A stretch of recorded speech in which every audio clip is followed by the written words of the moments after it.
Hi friends, இப்ப பாத்தீங்கன்னா இது நம்முடைய மொபைல், இது நம்ம கேர்ள் ஃபிரெண்ட் இல்ல பாய் ஃபிரெண்ட் இல்ல ஃப்ரெண்டோட மொபைல். சோ நம்ம ஃப்ரெண்ட் அல்லது கேர்ள் ஃபிரெண்ட் பாய் ஃபிரெண்ட் இல்ல நமக்கு ஒரு மெசேஜ் பண்ணாங்க நம்ம வாட்ஸ்அப்ல. சோ நம்ம வாட்ஸ்அப் ஓபன் பண்ணி பார்த்துட்டோம் அப்படின்னா நாம ஆன்லைன்ல இருக்கிறதும் அவங்க மெசேஜ் அனுப்புனது நம்ம பார்த்துட்டோம் அப்படின்றது அவங்களுக்கு ப்ளூடிக் விழுந்துப்போம். நாம இப்போ ட்ரிக் பண்ணிக்கலாம். சோ நம்ம கேர்ள் ஃபிரெண்ட் அல்லது பாய் ஃபிரெண்ட் நமக்கு ஒரு மெசேஜ் பண்றாங்க. சோ நம்ம ஒரு மெசேஜ் பண்ண உடனே ஆட்டோமேட்டிக்கா அந்த மெசேஜ் இங்க வந்துடுச்சு. நாம பாத்துக்கிட்டோம், ஆனா அவங்களுக்கு ப்ளூடிக் விழல. நாம ஆன்லைன்ல இருக்கிறதும் அவங்களுக்கு காமிக்கல. இப்ப பாத்தீங்கன்னா நான் மறுபடியும் இங்க இருந்து நாம ஒரு மெசேஜ் பண்றோம். பாத்தீங்கன்னா நாம டைப் பண்ணது கூட அவங்களுக்கு காமிக்கல.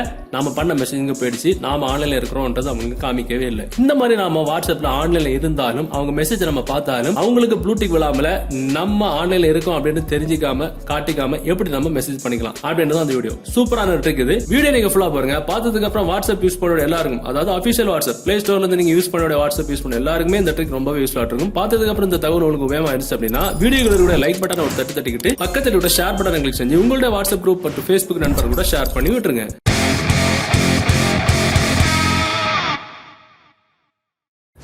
ஆக்சுவலா அந்த ட்ரிக் பண்றதுக்கு ஒரு அப்ளிகேஷன் தேவைப்படும். அந்த அப்ளிகேஷன் டவுன்லோட் பண்ற லிங்க் நீங்க பார்த்துட்டு கூட இந்த யூடியூப் வீடியோக்கு கீழே டிஸ்கிரிப்ஷன்ல இருக்கு, அதுல இருந்து டவுன்லோட் பண்ணிடுங்க. டவுன்லோட் பண்ணி நீங்க ஓபன் பண்ணும்போது உங்களுக்கு ஒரு சில பெர்மிஷன்ஸ்ல எல்லாமே எனேபிள் பண்ணி விட்டுட்டு லாஸ்ட் ஸ்டெப் இந்த மாதிரி ஆப்ஷன் வரும். சோ இதுல நாட் பேட் அப்படின்ற ஆப்ஷன் கொடுத்துட்டு உள்ளால ஓடிடுங்க. உள்ளால போனதுக்கு அப்புறம் அதோட இன்டர்ஃபேஸ் இப்படி தான் இருக்கும். சொல்ல பாத்தீங்கன்னா வாட்ஸ்அப் மட்டும் கிடையாது, ஃபேஸ்புக், டெலிகிராம், இன்ஸ்டாகிராம் எல்லாத்துலயுமே நீங்க ஆன்லைன்ல வராம மெசேஜ் பண்ணிக்கலாம். ஓகே, இந்த அப்ளிகேஷன் இன்ஸ்டால் பண்ணி உள்ள ஓபன் பண்ணி பாக்குறதுக்கு முன்னாடி நமக்கு வாட்ஸ்அப்ல ஒரு ஆள் மெசேஜ் பண்ணான்னு வச்சுப்போம். நாம வாட்ஸ்அப் ஓபன் பண்ணி பார்த்தோம் அப்படின்னா ஆட்டோமேட்டிக்கா அவங்களுக்கு ப்ளூடிக் விழுந்துரும். இப்ப பாத்தீங்கன்னா நான் மறுபடியும் வாட்ஸ்அப்ல மெசேஜ் பண்றேன். நம்ம வாட்ஸ்அப்ல மெசேஜ் வந்துருச்சு, நம்ம பார்த்துட்டோம் அப்படின்னு அவங்களுக்கு ப்ளூடிக் வந்துருச்சு, நாம ஆன்லைன்ல இருக்கிறோம் அப்படின்னு தெரிஞ்சு போச்சு. ஓகே, நாம இப்ப இந்த அப்ளிகேஷன் இன்ஸ்டால் பண்ணதுக்கு அப்புறம் நமக்கு வாட்ஸ்அப்ல ஒரு ஆள் மெசேஜ் பண்ணான்னு வச்சுக்கோங்க. பாத்தீங்கன்னா நம்ம வாட்ஸ்அப்ல மெசேஜ் பண்றாரு. சோ இப்ப பாருங்க நம்ம அவங்களோட மெசேஜை பாத்துக்கிட்டோம், ஆனா அவங்களுக்கு ப்ளூடிக் விழல. பாத்தீங்கன்னா நம்ம மறுபடியும் அவங்க நமக்கு ஒரு மெசேஜ் பண்றாங்க.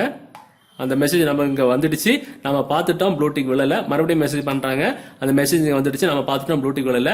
நாம ஆன்லைன்ல இருக்கிறதா கூட அவங்களுக்கு காமிக்காது. ஏன்னா நம்ம வந்து அப்ளிகேஷன் உள்ளால இருக்கும். இது வாட்ஸ்அப் கிடையாது, பாக்குறதுக்கு வாட்ஸ்அப் மாதிரியே இருக்கும். நாம இங்க இருந்து கூட ரிப்ளை பண்ணிக்கலாம். பாத்தீங்கன்னா நான் இங்க இருந்து ரிப்ளை பண்றேன், நம்ம டைப் பண்றோம் அப்படின்னு கூட அவங்களுக்கு காமிக்கல. மெசேஜ் வந்துடுச்சு பாருங்க, நான் டைப் பண்றேன், அவங்களுக்கு நம்ம டைப் பண்றோம் அப்படின்னு காமிக்கல.